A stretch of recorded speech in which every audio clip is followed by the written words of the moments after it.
how are you going to make their job easier is what I tell people all the time. And if you can figure out a way to do that, which I have done very well over 20 years, then you got a shot in this industry. But if you can't, then you're just going to spin your wheels. But I tell people, a long-winded answer, but that you have to have a cadence to your call. You should have a baseline of what you want to get achieved on that first discovery call.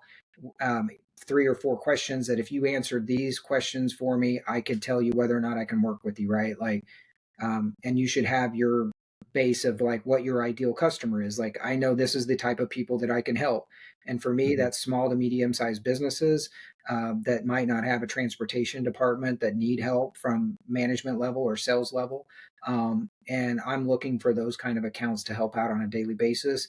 And then I'm going to ask them, if they're working with a direct carrier or if they're currently working with a broker, do they have their own fleet?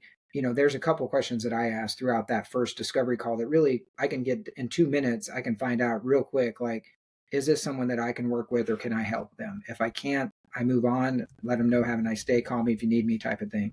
And then just having the follow up that, I mean, I think there's a stat that I share with my team when they do training, but most salespeople give up after the first call.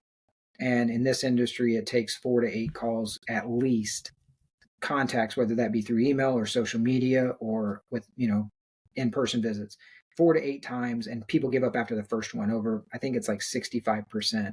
And Yeah. then maybe only 30% make a second call. And then maybe only 10% make more than that or something. There's some stats to that. But that's kind of what I would say